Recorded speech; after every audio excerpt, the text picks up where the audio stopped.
Outrage in Elizabeth City, North Carolina tonight after another black man fatally shot by police. Andrew Brown Jr. is his name, was killed 5 days ago but attorneys for his family say that they were only shown 20 seconds of video from just one body camera. So joining me now is someone who saw the video herself. She saw it. She's going to describe to us what's in it. Chantel Cherry Lassiter, she's the attorney for Andrew Brown Jr.'s family. Thank you, Attorney Lassiter. I appreciate you joining us.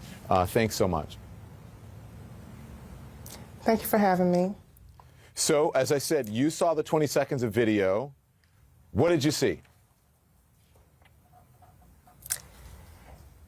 From the redacted version that we saw, we were able to see just a snippet of what actually transpired on that morning.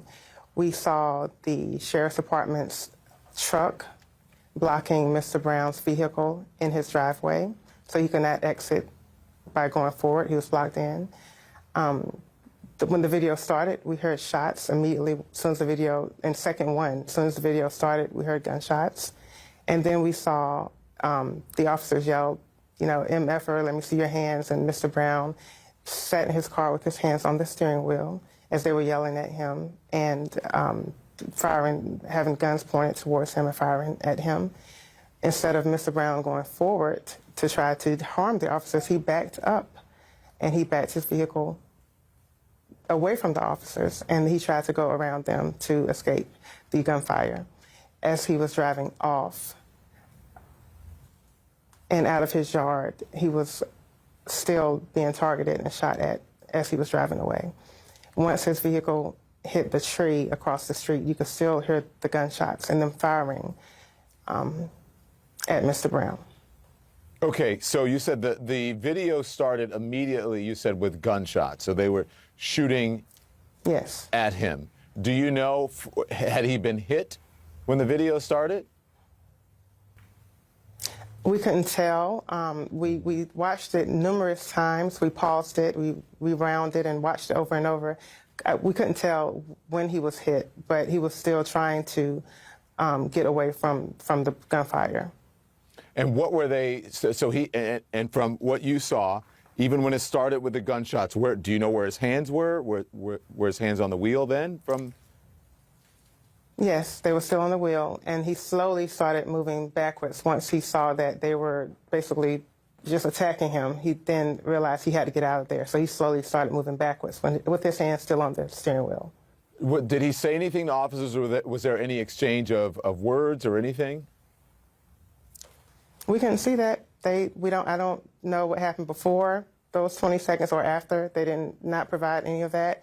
They also didn't provide us any camera footage from the officers that were on the driver's side of the vehicle. The one camera that we were allowed to see was from an officer running across the street towards Mr. Brown's vehicle. So there's a lot of missing footage and information out there. So you have no idea when the fatal shot or shots were fired at what point in the video, correct? Or in the exchange with police or the altercation? Yeah. We couldn't tell. Okay. So the sheriff says the entire incident was 30 seconds or less, right? And body cameras were shaky and hard to decipher. What's your response to that, Attorney Lassiter? Even if the body camera is shaky, if we had all of the body cameras, we could put together more of information about what actually happened. If they know that the body cameras were shaky, they only provide us one shaky body camera when there are multiples available. We were not provided with that information to the family. Mm-hmm. CNN obtained a video of the immediate aftermath of the police shooting from the neighborhood. I want you to take a look at this. I don't know if you've seen it, but how important will all of these videos be in this investigation? They're extremely important because the more information we have, the more we can actually see what happened because we weren't there. So if we can get access to all of that, then we can start putting pieces together to find out what happened to Mr. Brown. You know, I forgot to ask you one thing. I was watching Ben Crump on with Chris, and he said that they fuzzed out the officers' faces. Were there parts of the video that were fuzzed? Yes, it was. Their faces were fuzzed out. Some of the assault rifles that they had were fuzzed out. It was very fuzzy. At times, you couldn't even see the whole entirety of the video because it was so much redaction going on that it was very difficult to see even what was happening completely.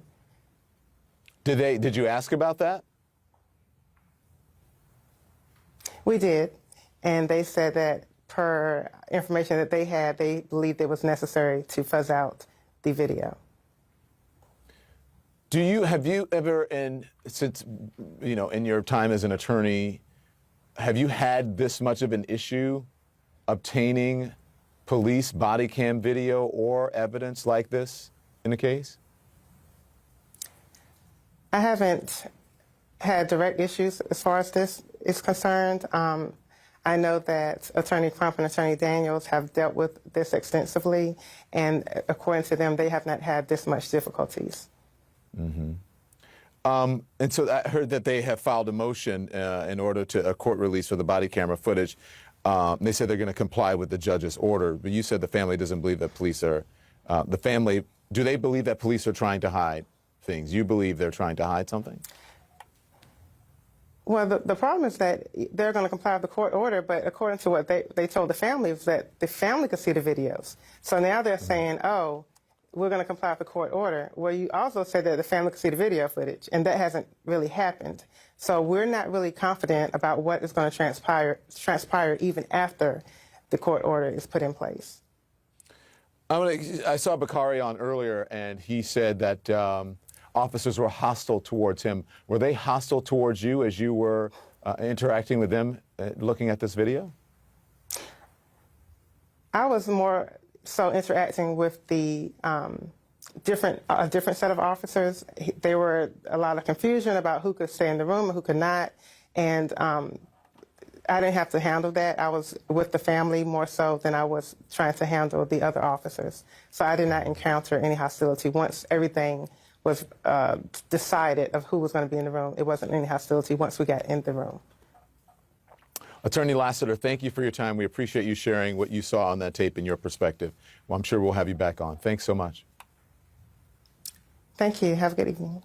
Thank you. You as well. So we have to ask the questions of the attorneys in this case. We would ask the questions of police as well if they choose to come on and take questions from us. But again, as I've been saying, and as I always say throughout these things, transparency is key.